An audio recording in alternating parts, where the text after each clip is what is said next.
Tomas, nawawalan ka na ba ng bait? Umalingaw-ngaw sa maluwag na home office ang boses ni Beatriz. Karaniwang banayad at elegante, pero ngayon ay puno ng galit at pagkabahala. Ang dating maamong tinig ay naging matalim, halos nanginginig sa inis. Matikas siyang naglalakad, pabalik sa silid na may mga dingding na yari sa pinakintab na kahoy. Ang kanyang buhok ay maayos na nakapulupot sa likod ng ulo. Walang hibla ang naliligaw tulad ng ugali niyang laging kontrolado hanggang sa sandaling ito. Hindi naman po yata, ma. Kalmadong sagot ni Tomas kahit halatang ilang beses na niyang sinubukang mag-focus sa mga blueprint na nakalatag sa mesa. Mahigit kalahating oras na siyang paulit-ulit na nagbabasa ng parehong linya. Pero hindi talaga siya makapag-isip. At bilang nanay ko, siguro mas alam mo pa yan kaysa sa akin. Talaga? Ginagawa mo ba akong katawa-tawa? Singhal ni Beatriz. Sabihin mo nga sa akin, paano mo naisip gawin to? Huminto siya sa paglalakad at mariing tumitig sa anak. Paano mo nagawang magpasok ng mga taong katulad nila sa bahay na to? Sa mismong tahanan kung saan nakatirang anak mo? Ano bang klaseng desisyon yan, Tomas? Anong klaseng tao po ba? Tanong ni Tomas kahit malinaw na alam na niya ang ibig sabihin ng ina. Mga taong mapanganib, mga kahina-hinala, mga hindi dapat pagkatiwalaan. Mariing sabi ni Beatriz habang pinipisil ang manipis niyang mga labi. Isang titig lang niya noong bata pa si Tomas ay sapat na para umamin siya sa kahit na anong kalokohan. Pero hindi na siya bata ngayon. Napabuntong hininga si Tomas. Isinantabi niya ang mga papeles at tuluyang humarap sa ina. Ma, una sa lahat, iisa lang ang tinutukoy mo at hindi mga tao. Para ako nag-iisip na inimbitahan ko ang buong gang ng mga kriminal. Maingat ang tono niya, parang maingat ding pinipili ang bawat salita. Pangalawa, sinasabi ni Isabel na mali ang paratang sa kanya. At sa totoo lang, naniniwala ako sa kanya. Ibinato ni Beatriz pataas ang kanyang mga kamay. Ang kanyang kilay ay halos umabot na sa noo, para bang gusto nang tumakas sa mukha niya. Siyempre, maniniwala ka. Ganyan ka rin tulad ng ama mo. Laging gustong iligtas ang bawat kawawang kaluluwa. Hindi mo ba naaalala? May dinala siya noon sa bahay na pulubi. Pinaliguan, pinakain, tinulungan pang mahanap ang pamilya. Oo, mabuti yon. Pero bakit laging sa bahay ko nangyayari? Umiling siya at bahagyang napapailing sa sama ng loob. At ngayon ko lang na-realize na mamana pala yung ugali na yan. Huminga siya ng malalim bago muling nagsalita. Alam mo ba, kung kakausapin mo ang kahit sinong nasa kulungan, lahat sila magsasabing inosente sila. Lahat, mga anghel, walang kasalanan, lahat biktima. Pangatlo, mahinahong sabi ni Tomas, tila hindi tinabla ng mahabang sermon ng ina. May taong nagpatunay para kay Isabel, si Samuel. Oo, kilala ko si Samuel, singhal ni Beatriz. Lagi yang napapahamak at ngayon ikaw naman ang dinadamay. Ma, iniligtas niyang buhay ko noon, paalala ni Tomas. Kung hindi dahil sa kanya, nalunod na ako sa dagat. Sandaling natahimik ang silid. Tsaka, dagdag pa niya. Tama si Papa, mahalaga ang pagbibigay ng pangalawang pagkakataon. Hindi ko naman siya agad tinanggap. Nag-usap kami, maayos siyang kausap, edukada, magalang at mabait. Ngumiti siya ng bahagya. Sa totoo lang ma, pakiramdam ko nga magkakasundo pa kayo. Ha? Napasinghap si Beatriz, namumula ang pisngi sa galit. Ang itsura niya ay parang gustong sabihin ang lahat. Mula sa over my dead body hanggang tumalon ka na lang sa lawa, anak. Mariin siyang tumitig kay Tomas. Hindi ako sang-ayon sa desisyon mo. Tandaan mo yan. Maswerte ka na kung magnakaw lang siya tumakas sa gabi. Paano kung hindi? Paano kung may mas masama pa siyang gawin? May anak ka rito, Tomas. Nilalagay mo kaming lahat sa panganib. Pagkasabi nun, tahimik ngunit may bigat na lumabas si Beatriz sa silid. Isang marahang klik ang tunog ng pintong isinara niya, kontrolado at desidido. Hindi kailanman naging dramatic si Beatriz. Hindi siya naghahagis ng pinggan, hindi nagbabato ng cellphone, hindi nagsasara ng pinto ng may lakas. Minsan niyang sinabi, hindi kasalanan ng mga bagay ang katangahan ng tao, at nanatili siyang tapat sa paniniwalang yon. Salita lang ang kanyang sandata pero sapat na sapat. Si Tomas sa kabilang banda ay kamukha ng kanyang ama. Ang kanyang amang si William na matagal nang wala ay isang tahimik at matatag na haligi ng pamilya. Mahilig sa katahimikan, sa simpleng buhay at sa kapayapaan. Magkasalungat man, nagmahalan sila William at Beatrice ng tunay at buong buo. Tahimik at banayad ang pagmamahal ni William. Maingay, maliwanag at matapang naman ang kay Beatrice. Marahil yon ang dahilan kung bakit nang mabalo siya, hindi na niya muling naisip ang magmahal ng iba. Sa kabila ng kanyang ganda at tindig, palagi niyang sinasabi, sapat na sa akin ang anak at apo ko. Si Tomas naman ay hindi kailanman naging manhid sa buhay. Hindi siya padalos-dalos, kalmado siya. Laging iniisip ang bawat desisyon, laging nakikinig sa boses ng rason. Hanggang kamakailan lang. Ngunit sa pagkakataong ito, tila may isang bagay na sumablay. Ang karaniwang boses ng katinuan na matagal ng puyat sa kakatrabaho ay tila nagpaalam na lamang at nagbakasyon ng walang paalam. Sa unang pagkakataon sa mahabang panahon, hindi lohika ang sinunod ni Tomas kundi damdamin at kutob. Isang babaeng may mabigat na nakaraan ang kanyang tinanggap. Pagkalabas ng kanyang ina, sandaling napatitig si Tomas sa saradong pinto. Pagkatapos, dahan-dahan niyang ibinaling ang tingin sa bintana. Sa labas, bumungad ang malawak na hardin, buhay na buhay sa kulay ng tag-araw. Luntian ng damo, sariwa ang mga dahon, bughaw ang langit na may bahid ng maninipis na ulap. Matagal na siyang hindi nakakalakad sa hardin. Palagi kasing kulang ang oras. Palaging may kailangang tapusin. Hindi niya namalayan may isang alaala na muling bumalik sa isip niya. Isang tagpong naganap din mismo sa silid na ito. Isang marahang katok ang umulingaw-ngaw noon sa pinto. Pagbukas nito, pumasok ang isang babae. At sa unang sulya pa lang, napakunot noo si Tomas sa gulat. Isabel? Tanong niya at nais lamang makasiguro. Tumango ang babae, may bahagyang ngiting mahinahon. Opo, ako po yun. Sabi ni Samuel, inaasahan niyo raw po ako? Tumango si Tomas at itinuro ang malambot na leather armchair sa harap ng kanyang mesa. Umupo si Isabel ng maingat, tuwid ang likod, magalang ang kilos, magkapatong ang mga kamay sa tuhod. Mas mukha siyang isang kinakabahang estudyante kaysa isang taong galing sa loob ng rehas. Biglang naalala ni Tomas ang unang tawag ni Samuel, ang kwento ng kaibigan tungkol sa dating kaklase. Tomas, si Isabel Hernandez, isa sa pinakamabuting taong nakilala ko. Seryosong sabi ni Samuel noon. Talagang busilak ang puso niya.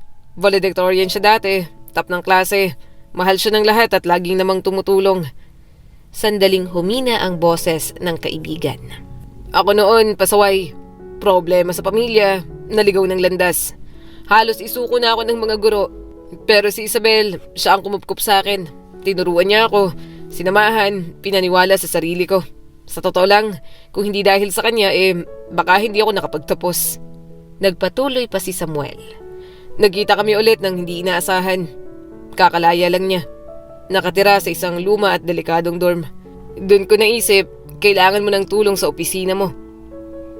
Kung pwede ko lang siyang kunin sa shop ko, ginawa ko na. Pero puro lalaki ron at si Maria nang humahawak sa front. Ayokong mailagay siya sa alanganin. Noon pa man, may pagdududa na si Tomas. Ang kanyang ina at ang anak niyang si Jasper ang mundo niya.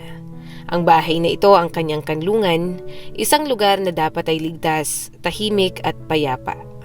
Ngunit hindi niya rin kayang basta tumanggi sa kaibigan na may malaking utang na loob siya.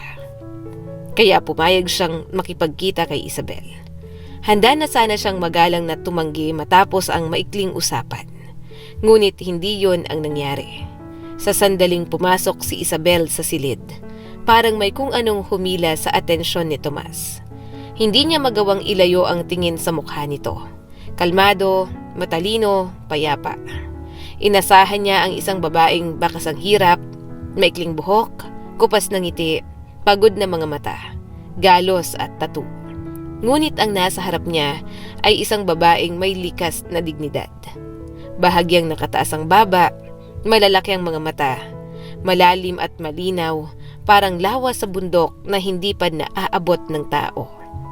Mahabang pilikmata ang bumabalangkas dito. Animoy kortinang marahang bumababa tuwing siya'y nag-iisip. May mapusyaw na rosas ang pisngi, maputi ang balat, halos kumikinang.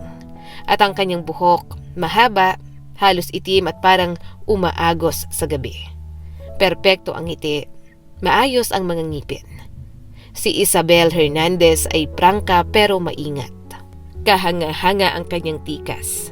Isang bahagyang pagkuyom lamang ng kanyang mga daliri ang nagsiwalat ng tensyon sa kanyang loob habang ikinikwento ang nakaraan. Kamakailan lang po ako nakalaya, sabi niya at pantay ang tinig. Nasa inyo po kung paniniwalaan niyo ako o hindi, pero nagbayad po ako ng kasalanang hindi ko naman ginawa. Napayuko siya sandali. Nagtiwala po ako sa isang taong itinuring kong pamilya at yun po ang sumira sa akin. Kung maaari po sana, ayoko nang banggitin ng pangalan o detalye. Tumango si Tomas. At halos hindi sinasadya ay naitanong niya. Mahirap ba ron? Alam niyang maaring bastos ang tanong. Hindi niya maisip kung paanong ang babaeng nasa harap niya, tila napakapino, tila napakaingat ay nabuhay sa loob ng mundong puno ng karahasan at dilim. Ngunit hindi natinag si Isabel. Sa halip ay bahagya siyang ngumiti.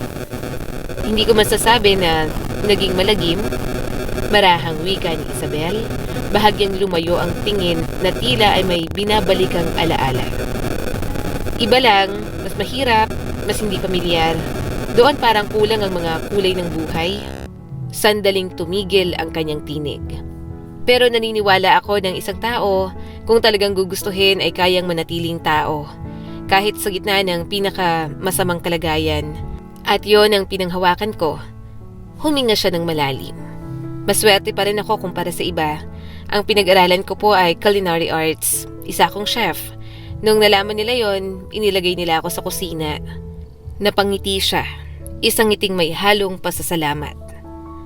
Ang makapagluto, ang magawa ang mahal ko, yun ang nagbigay sa akin ng lakas. Habang nagkakwento, unti-unting naging mas buhay ang kanyang mga mata. Nung una, maingat sila sa akin, pero nang masanay sila, nang matuto silang magtiwala, nagsimula silang makinig sa mga ideya ko. Binigyan nila ako ng konting kalayaan. Nagluto ako ng buong puso at sa huli, nakuha ko ang respeto nila. Siguro, pati ang pagmamahal. Sandali siyang natahimik at tila ninanamnam ang isang matamis na alaala. Alam mo ba? Dagdag niya, bahagyang tumango sa sarili. Nakapagluto ako ng mga cake. Simple lang, sponge cake, buttercream, pero tuwing may kaarawan, para bang mga bata ang mga babae ron. Napangiti siya ngunit may kirot sa mata. May isang babae, tahimik, laging seryoso. Umiyak siya nang bigyan ko ng cake. Sabi niya ni minsan daw sa buong buhay niya, bata man o matanda, hindi pa siya nagkaroon ng cake. Masyadong magulang buhay ng mga magulang niya noon. Ang pagtanda niya, hindi na siya natutong magbigay ng kasiyahan sa sarili. Bahagyang nanginig ang tinig ni Isabel. Sa huli, wika niya ng malalim. Kahit saan, nasa loob man o nasa labas, iisa lang tayo. May mga tao naghahanap ng kaunting tamis at naglalayong mahalin. Isang tahimik na sandali ang bumalot sa silid. Nasubukan mo na bang mag-apply sa mga restaurant o catering? Tanong ni Tomas. Bahagyang yumuko ang ulo ni Isabel. Sa totoo lang po, kakaunti ang gustong tumanggap ng tao na may record. Kaya sa ngayon, bukas po ako sa kahit anong trabaho. Marunong ako maglinis at gusto ko yon. Makakaasa po kayo sa dedikasyon ko. Halos 1 oras pa silang nag-usap. Hindi na malaya ni Tomas ang paglipas ng oras. At sa isang iglap, parang kusa, inalok niya si Isabel ng trabaho. Agad. Sinabi pa niyang maaari itong tumira sa isa sa mga bakanteng guest room ng mansyon para hindi na gumastos sa dorm at mahabang biyahe. Sa totoo lang, hindi rin sigurado si Tomas kung paano siya napasok sa ganoong desisyon. Ngunit may kung anong humila sa kanya. Habag, paghanga at isang kakaibang tiwala. Gayunpaman, hindi rin niya tuluyang maalis sa isip ang mga babala ng kanyang ina. Sino ba ang tunay na nakakaalam kung ano ang naituturo ng buhay sa likod ng rehas? Baka nga anghelang mukha pero may sugat ang paniniwala. Tumawag muli si Samuel, punong-puno ng pasasalamat. Paulit-ulit na sinasabing hindi magsisisi si Tomas. Sana nga ay tama sila. Dumating ang Lunes na maliwanag ang sikat ng araw. Eksaktong tanghali nang tumayo si Isabel sa harap ng malaking pintuan ng mansyon, gaya ng napag-usapan. Si Beatriz na maagang isinama ang apo niyang si Jasper ay malinaw na nagsabing ayaw niyang makasalubong ang bagong miyembro ng bahay. Personal na sinalubong ni Tomas si Isabel. Ipinaliwanag ang mga unang gawain at ipinakita ang maluwag na laundry room. Kompleto sa map, basahan, timba at mga panlinis na maayos ang ayos. Sa loob lamang ng unang linggo, tila may mahiwagang kamay na dumaan sa buong bahay. Kumikinang ang sahig, nagniningning ang bawat sulok. Madalas ay abala si Tomas. May trabaho, may biyahe. Kaya bihira niyang makita si Isabel. Minsan, naiisip niyang baka sa gabi ito nagtatrabaho. Tahimik at halos hindi napapansin. Pero ramdam sa bawat malinis na kwarto ang kanyang presensya. Kahit si Beatriz, sa kabila ng matinding pagtutol noong una, ay unti-unting napansin ang pagbabago. Hindi na niya kailangang lumabas ng bahay araw-araw. Mabilis na lumipas ang isang buwan. Isang umaga, napagpasyahan ni Tomas na hanapin si Isabel. Gusto niyang kumustahin kung kumusta na ito. Ngunit wala siya sa loob ng bahay, hanggang sa tumingin siya sa bintana. At doon niya nakita ang maitim na buhok sa gitna ng makukulay na bulaklak sa hardin. Bumaba si Tomas. Si Isabel, may suot na guwantes at hawak ang maliit na pala, ay abalang nagbubunot ng mga damo. Nakatali ang buhok sa makulay na panyo. "Magandang umaga, Isabel," nakangiting sabi ni Tomas. "Hindi ko yata maalala na inupahan kita bilang hardinera. At hindi ba day off mo ngayon?" Tumingala si Isabel. May bahagyang pawis sa noo dahil sa init ng araw. Tumayo siya agad at hinubad ang maruming guwantes. "Hindi niyo po ako inupahan para rito. Pero napansin ko pong kailangan na ng kaunting alaga ang mga bulaklak. Mas gumaganda po sila kapag maluwag ang lupa at marami na rin po talagang damo." Tumingin siya sa flower bed. Mas buhay, mas sariwa. "Hindi po ito pabigat sa akin. Sa totoo lang, kasiyahan ko po ito. Wala rin naman po akong masyadong pinupuntahan." Napangiti si Tomas. "Kaya pala hindi ka natatakot madumihan ang kamay mo." Bahagya rin siyang tumingin sa mga bulaklak na yon na pareho nilang hinahangaan. Malaki na ang ipinagbago ng taniman. Halatang hindi lang isang hapon ang ginugol ni Isabel rito. Ang mga dating payat at napapabayaang bulaklak ngayon ay muling nabuhay. Maayos ang pagkakatabas, malusog ang lupa, at tila muling may humihinga sa bawat dahon. Tahimik na napatingin si Tomas sa kanyang mga bulaklak. Ang yumao niyang asawa ang dating nag-aalaga ng mga yon. Pagkamatay nito, paminsan-minsan siyang kumukuha ng hardinerong panapanahon. Pero ngayong taon nakalimutan niya. Maraming bagay ang nakalimutan niya. Tumango si Isabel, pinunasan ng pawis sa noo gamit ang likod ng kamay. "Ang lola ko po ang nagturo sa akin ng lahat. Bata pa lang ako, sa kanila na ako lumaki sa probinsya. Malawak pang lupa namin at ang lola ko, hindi niya hinahayaang may ni isang bahagi ng lupa na hindi nataniman." Napangiti siya, isang ngiting puno ng lambing at bahagyang lungkot. Bulaklak, gulay, kahit anong pwedeng itanim, inaalagaan. Kaya simula pagkabata, kasama na ako, nagdidilig, nagbubungkal, nag-aani. Sandaling huminto si Isabel at tila may iniingatang alaala. Pati po ang hilig ko sa pagluluto at sa maayos na bahay, galing din sa kanya. Minsan iniisip ko, natutulog pa ba talagang lola ko nun? Parang mula umaga hanggang gabi, lagi siyang kumikilos. Nagliwanag ang kanyang mga mata habang nagkukwento. Nagmamasa ng tinapay, nagluluto, nagpapakain ng manok, nag-aalis ng damo, nag-iipon ng ani, nagtatabi ng pagkain para sa taglamig. Parang walang kapaguran.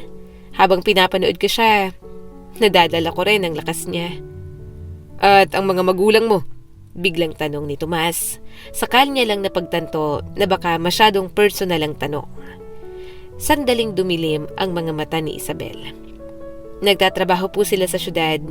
Nung una kasama ko sila, tapos tuwing weekend lang ako umuwi sa probinsya sakay ng bus. Pero kalaunan tuluyan na akong lumipat. Huminga siya ng malalim. Nag-transfer ako ng eskwelahan at doon ko po nakilala si Julian. Parang biglang bumigat ang hangin. Sa mismong taong yon, sa mismong buwan na yon, napagdesisyonan na doon talaga ako titira. Sa pilitang desisyon dahil namatay po ang mga magulang ko. Nanikip ang dibdib ni Tomas.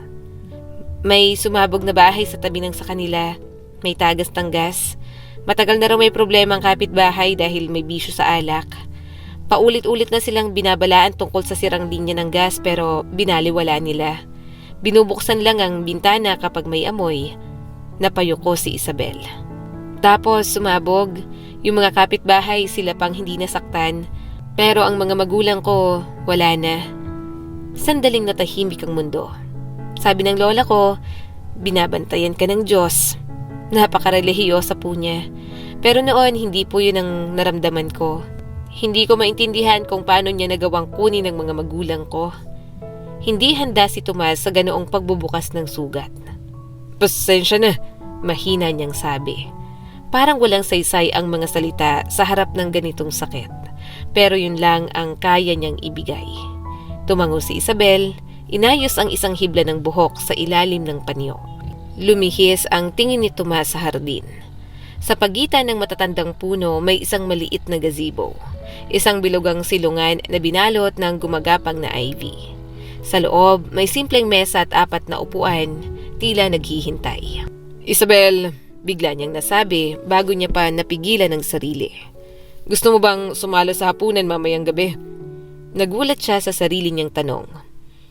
Gusto kitang maipakalala ng maayos kina Mama at Jasper. Total, iisa lang naman ang bahay natin. Namula ang pisngi ni Isabel. Saglit siyang yumuko at tiningnan ang sarili niyang mga kamay, bago marahang tumango. Kung hindi pa ako nakakaabala, ikalulugod ko pong makasalo kayo kung nararapat. Ngumiti si Tomas, totoo at mainit.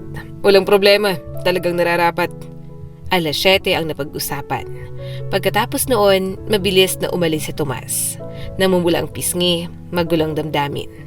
Hindi niya maipaliwanag ang kanyang nararamdaman. Awa? Oo. Habag sa isang babaeng pinasan ang napakaraming sakit sa balikat. Si Tomas man ay may sariling dalamhati. 5 taon nang nakalipas nang pumanaw ang asawa niyang si Ara. Isang batang astrophysicist at kilala sa mundo ng agham. Si Tomas naman ay may-ari ng Kronos Collection, isang prestihiyosong butik ng mga bihira at antigong sining. Pamana ng ama na pamana rin ng lolo. Mahal niya ang kanyang trabaho. Mga orasan, muebles, pinta, makasaysayang kagamitan. Hinahanap niya ang mga ito sa mga auction at pribadong koleksyon sa iba't ibang panig ng mundo. Nakikipagtrabaho sa mga master restorer. Kumukonsulta sa mga museo. Lagi siyang naghahanap ng kayamanang nakatago sa oras. At isang araw, natagpuan niya ang pinakamahalagang yaman sa lahat, si Lara. May malubha itong karamdaman. Hindi niya yung itinago. Paano nga ba? Kitang-kita. Agad na nagbabala ang mga doktor. Hindi nila tuluyang ipinagbawal ang pagbubuntis pero malinaw ang mensahe. Mapanganib, maaring hindi kayanin. Ngunit hindi nakinig si Ara. Gusto niyang maging isang ina. Sinubukan ni Tomas ang lahat. Kinausap niya ito ng mahinahon, minsan ay halos pakiusap na. Mag-ampun tayo, sabi niya noon. Kahit 1, kahit 2, pwede pa nga kahit 4. Gawin nating nursery ang bahay. Pupunuin natin ang mga bata. Pero huwag mong isugal ang buhay mo. Ngunit matatag si Ara. Gusto niya ng sariling anak. Mahirap ang pagbubuntis, masakit, nakakapagod. Pero kahit nanghihina na ang katawan, hindi nawawala ang ngiti ni Ara. Banayad, maliwanag, parang ilaw na ayaw magpatay. Madalas siyang pinagmamasdan ni Tomas mula sa bintana ng kanyang opisina. Nakikita niya si Ara sa hardin, sadyang dahan-dahang naglalakad o kaya'y nakaupo sa swing na ipinagawa niya para rito. Hawak-hawak ni Ara ang lumulobong tiyan, may ibinubulong sa batang hindi pa isinisilang. Isang hapon, hindi sinasadya, narinig ni Tomas ang boses ng kanyang asawa. 7 buwang buntis at malambing pa ang tinig. Mas mahal ka ni Mama kesa sa kahit na ano sa mundong ito, bulong ni Ara sa tiyan. At si Papa, mamahalin ka niya ng buong buo, Jasper. Napakaswerte mo, napakabuti niyang tao. At pagkatapos nun, dumating ang panganganak. At nawala si Ara. Si Jasper na lamang ang naiwan. Kaunti lang ang naaalala ni Tomas sa unang taon matapos yon. Parang nagdilim ang mundo, parang may nabura sa alaala. Sa pagkawala ng kanyang asawa, si Beatriz ang naging sandigan niya. Lumipat ito sa kanilang bahay, buong pusong inalagaan ang munting apo. Ayaw ipagkatiwala sa mga estranghero. Si Tomas naman tuluyang nagpakalunod sa trabaho sa Kronos Collection. Kung hindi siya abala sa sining, sa mga antigong orasan at kayamanang mula sa nakaraan, tiyak na babalik sa kanya ang sakit. Hihilahin siya pababa sa pusod ng lungkot. Iniwasan niya ang sariling anak. Hindi niya kayang tingnan si Jasper. Hindi niya gustong sisihin ang bata. Alam niyang wala itong kasalanan, wala itong pinili pero masakit ang puso niya. Mahal na mahal niya si Ara.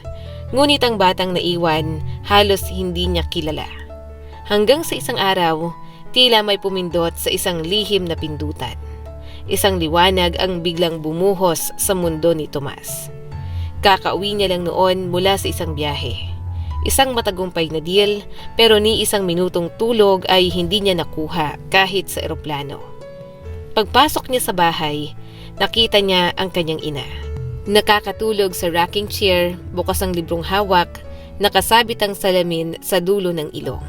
At sa gilid nito, si Jasper. Maingat nitong sinasalansan ang malalaking makukulay na blocks, gumagawa ng tore. Kapag bumagsak, tatawa. Hindi siya naiiyak, hindi siya nagagalit. Tatawa lang at magsisimula ulit. Isang malinis, walang bigat na tawa. Parang may naramdaman bigla na tumingala ang bata. Nagtagpo ang kanilang mga mata. Ngumiti si Jasper at doon lang tunay na tumingin si Tomas. Kita niya ang sarili niya sa noo at sa talas ng mga mata ng bata. At sa ilong at sa ngiting yon, walang duda, kay Ara yon. Maya-maya ay nagising si Beatriz sa gulat. Wala sa tabi niya ang apo. Naghanap siya sa buong bahay hanggang sa tumigil siya sa kusina. Hindi makapaniwala, naroon si Tomas. Pinapakain si Jasper ng cottage cheese gamit ang kutsara. Parang natural lang, parang matagal na nilang ginagawa yon. Mula noon, unti-unting bumalik ang katahimikan sa bahay. Mas madalas nang kasama ni Tomas ang anak. Si Jasper ang naging liwanag nilang mag-ina. Lumaki ang bata na masunurin, matalino at ubod ng kuryosidad. Hindi siya pasaway, nagtatanong lang ang mundo sa pamamagitan ng kilos. Matapos ang naging pag-uusap ni Tomas at ni Isabel, sa ililim ng gazebo na balot ng ivy, sa masarap na hapunan, ay maaring maging simula ng isang bagong yugto o isang panganib. Pilit ang katahimikan sa mesa. Naroon si Beatriz, tuwid ang likod, formal, malamig, kahit kaharap ang babaeng itinuturing niyang hindi kanais-nais na bisita. Si Tomas naman ang bumuhat ng buong usapan, parang asnong humihila ng mabigat na kariton. Ngunit habang tumatagal ang hapunan, may nangyari. Ang kwento ni Isabel ay simple pero may lalim. Ang mga obserbasyon niya matalino, may puso. Unti-unti, halos hindi namamalayan, nahila ang atensyon ni Beatriz. At habang tinatapos ni Tomas ang kanyang dessert, pilit niyang pinipigilan ang ngiti. Napansin niya, tuluyan ng nabighani ni Isabel ang kanyang ina. Masyadong nalubog sa usapan sina Isabel at Beatriz, kaya halos hindi na nila nagalaw ang kani-kanilang pastry. Si Jasper, matapos maubos ang kanya, ay nagsimulang umika-ika sa upuan, balisa at hindi mapakali. Biglang umingay ang cellphone ni Tomas. "Sandali lang," paumanhin niyang sabi habang tumatayo at dumalayo sa mesa. At doon, biglang nagkagulo ang lahat. Isang nakakakilabot na lagabog ng nababasag na pinggan ang umalingaw-ngaw. Kasunod noon ang matinis at papataas na sigaw ng kanyang ina. Sigaw ng takot. Sa unang sandali, inakala ni Tomas na nagkaroon nga lang ng matinding pagtatalo. Ngunit nang ihinto niyang tawag at patakbong bumalik, halos huminto ang kanyang paghinga sa nakita. Nakahandusay si Jasper sa sahig, nanginginig, namumula saka mabilis na namumutla, saka nagiging bughaw ang mukha, nabubulunan. Pilay-pilay ang paghinga ng bata, pilit, desperado pero walang hangin na pumapasok. Diyos ko, ang apo ko, ang Jasper! Iyak ni Beatriz at halos mawala ng ulirat. Anong nangyari? Anong nangyayari sa kanya? Nanginginig siya at tila nilalagnat sa matinding takot. Halatang naparalisa na siya ng sindak. Agad nagdial si Tomas ng emergency number. Ang mga kamay niya'y nanginginig. Ngunit bago pa man makapagsalita ang operator ay kumilos na si Isabel. Walang sigaw, walang pag-aalinlangan. Sinagip niyang bata, mabilis na binuhat at inihilig pababa. Nakatalikod ang mukha nito sa kanya. At saka malalakas na hampas sa likod. 5 hampas, 5 tulak, 5 hampas ulit at 5 tulak. Pabulong niyang inulit-ulit, tila dasal at tila otomatiko. Isang iglap, may isang piraso ng kung anumang pagkain. Marahil ang biglang tumalsik mula sa lalamunan ng bata. Napaubo si Jasper, napasinghap at isa pa. Malalim at garalgal na paghinga ang sumunod. At saka isang malakas, puno ng luha at buhay na iyak. Bumagsak si Jasper sa mga bisig ng taong nagligtas sa kanya, si Isabel. Naupo siya sa sahig, niyayakap ang bata, bahagyang nanginginig ang sariling mga kamay. Inagoy niya ito na parang sanggol. Shh! Ayos na, ligtas ka na. Bulong niya at hinalikan pa ang ulo ng bata. Anong nangyari? Mahina at lutang na tanong ni Tomas. Parang nakatanim ang mga paa niya sa sahig, parang naging bato ang katawan niya. Dahan-dahang bumigat sa kanya ang katotohanan. Muntik nang mawala ang anak niya. Patuloy pang may sumisigaw sa kabilang linya ng telepono. Ngunit nanginginig na ibinaba ni Tomas ang tawag.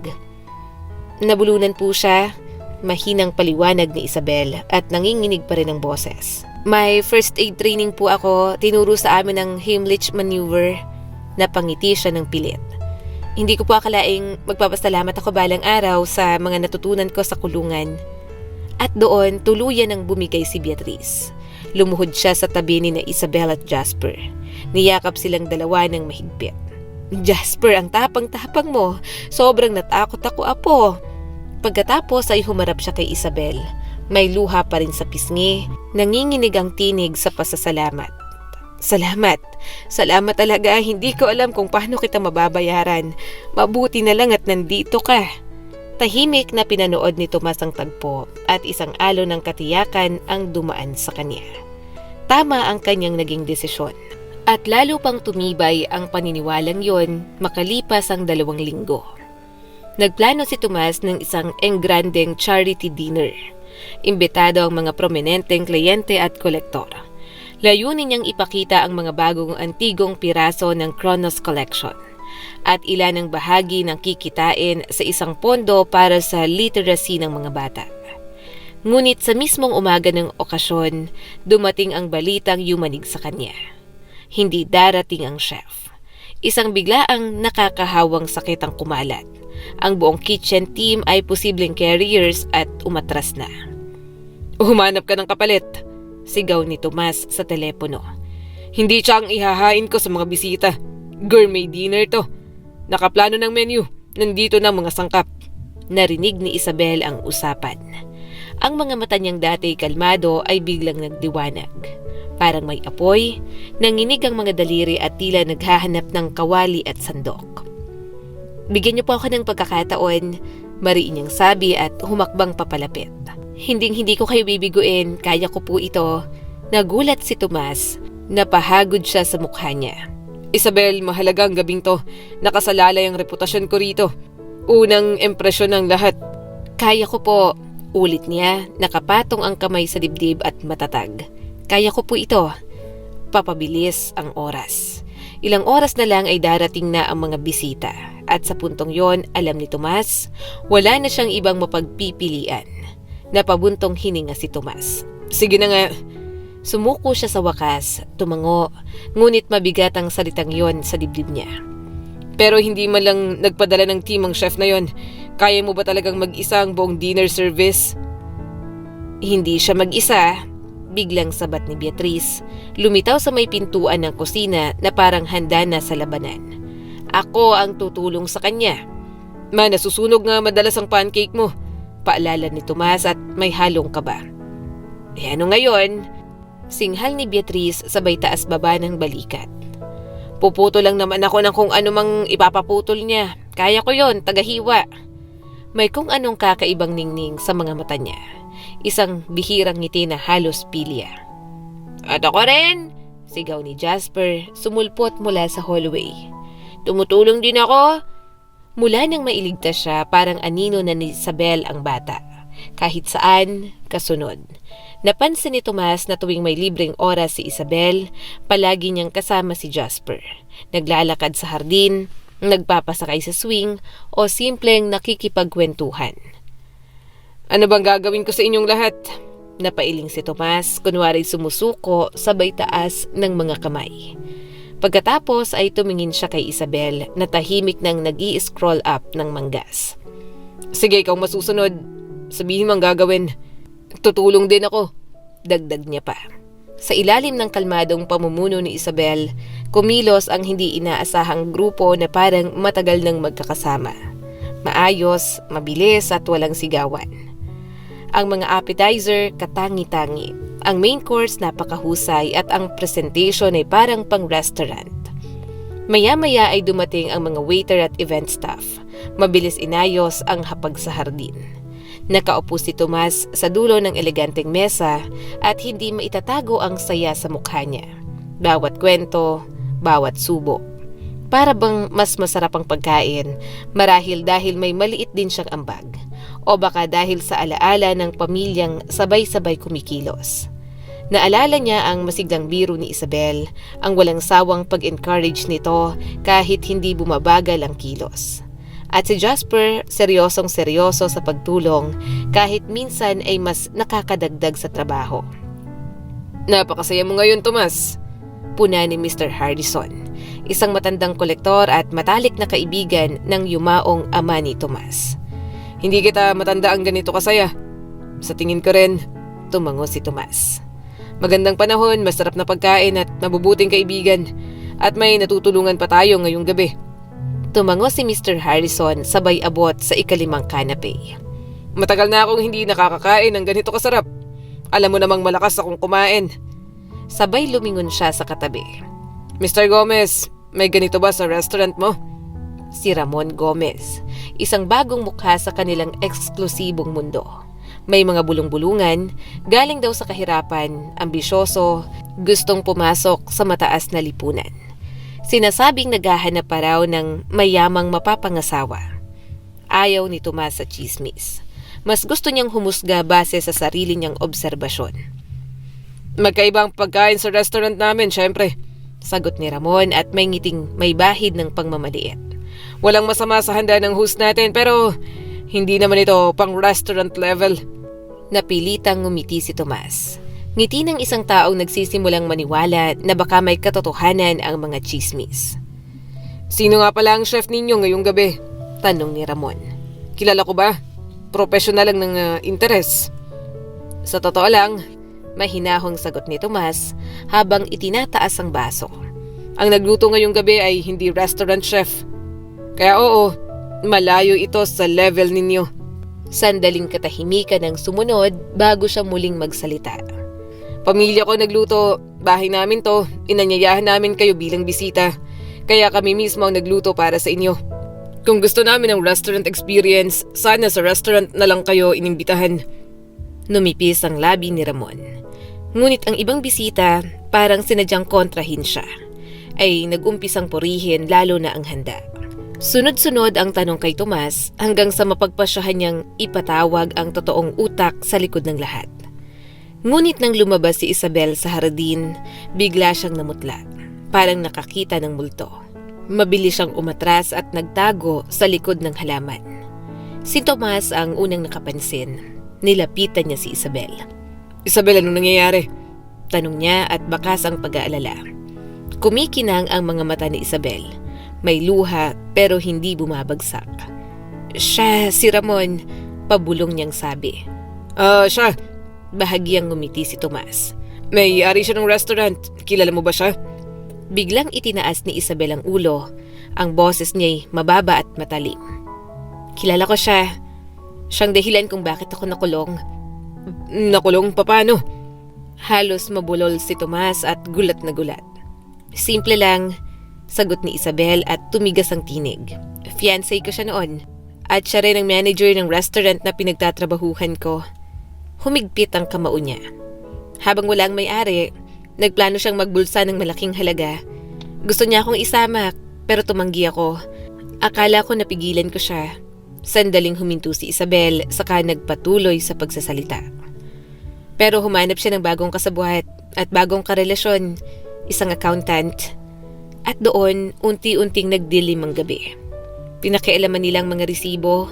Nanginginig ngunit malinaw ang boses ni Isabel. Peke ang mga supply order, binaluktot nilang lahat hanggang sa hindi na makilalang katotohanan. Napahigpit ang kamao ni Tomas. Nang bumagsak ang lahat, patuloy ni Isabel. Lahat ng peking invoice, lahat ng requests, nasa pangalan ko, may pirma ko. Si Ramon tumakas, dinala ang pera at nag-abroad. Kaya ako ang nakulong. Huminga siya ng malalim at may pait sa tinig. At ngayon tingnan mo siya, bumalik. May sarili ng sosyal na restaurant. Tahimik na nakinig si Tomas, ngunit sa loob niya ay may nag-aalab. Naniniwala siya kay Isabel. At ang galit ay parang apoy na biglang sumiklab.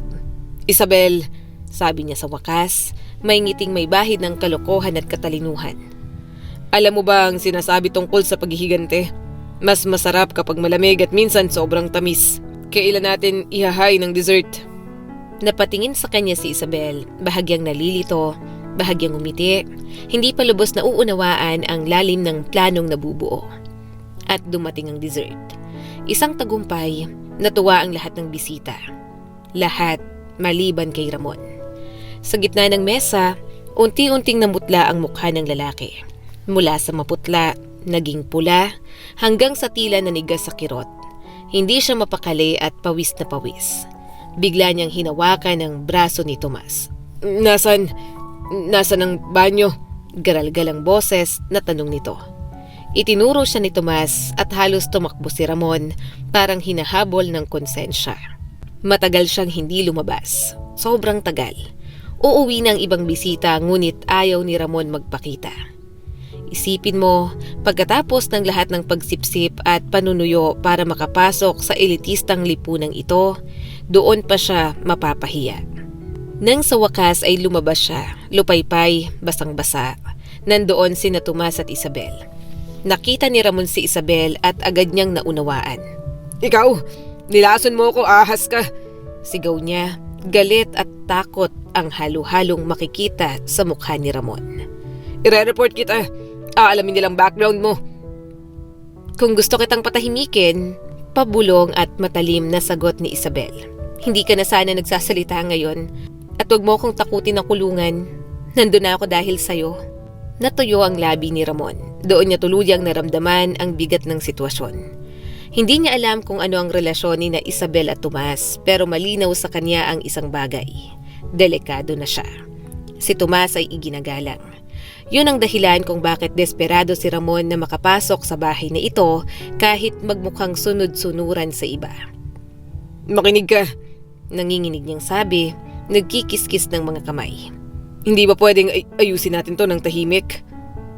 At paano mo balak gawin yon?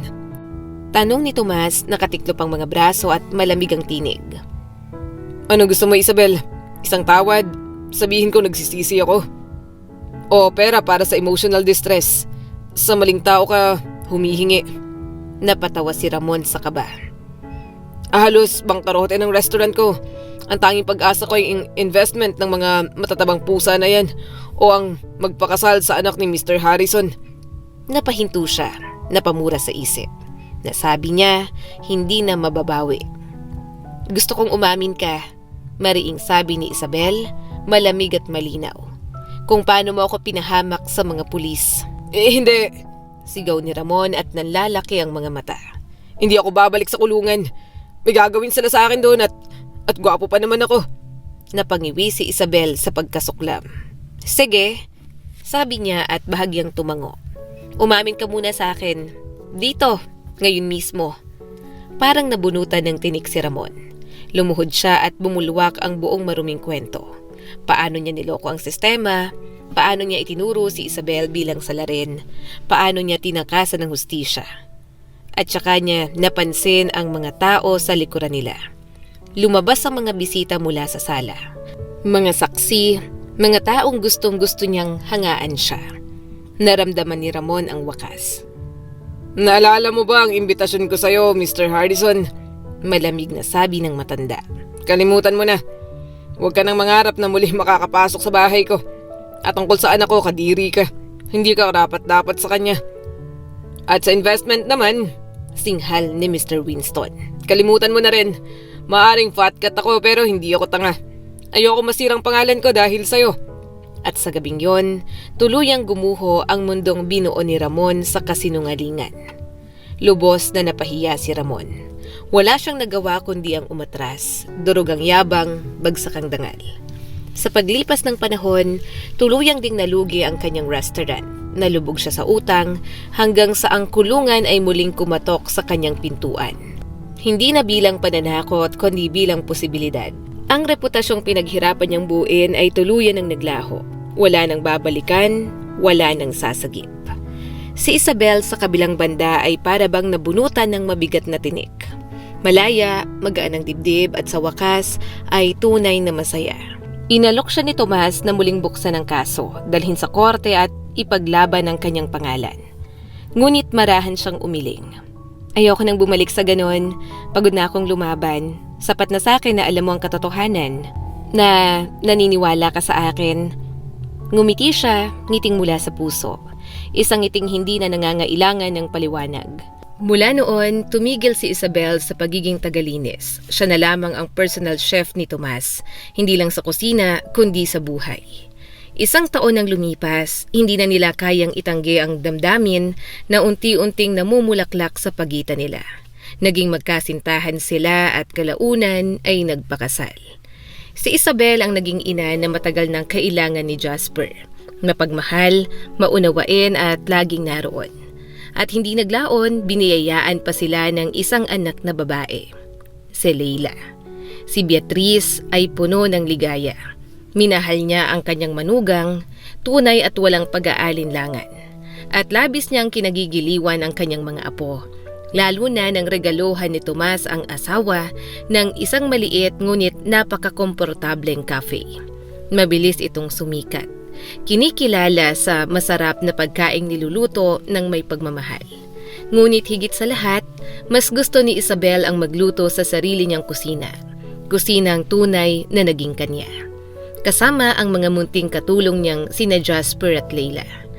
Doon niya natagpuan ang tunay na kaligayahan. Hindi sa paghihigante, hindi sa kayamanan, kundi sa katahimikan ng isang pusong sa wakas ay nakauwi na. Sa kusinang yon kung saan minsang nagsimula ang kanyang pagbangon, natutunan niyang ang buhay tulad ng pagkain ay hindi kailangan perpekto para maging masarap. Kailangan lang itong lutuin ng may puso.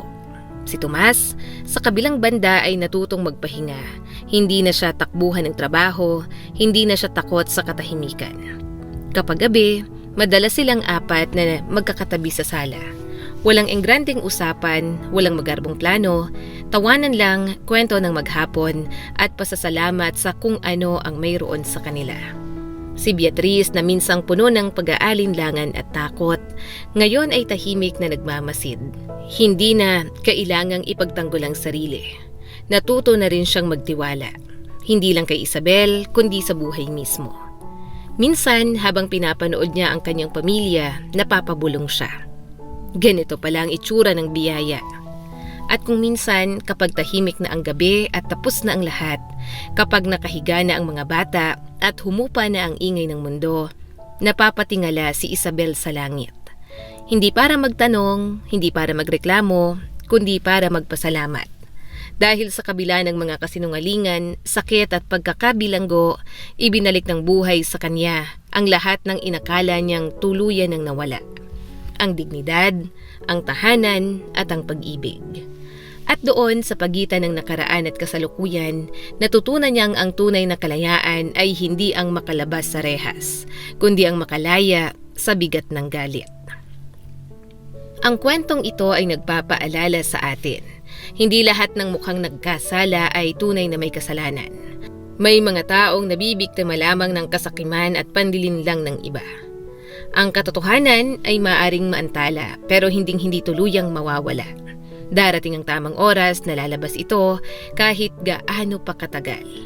Ipinapaalala rin sa atin na ang paghihiganti ay hindi laging sagot. Minsan ang tunay na tagumpay ay ang piniling maghilom at magpatuloy.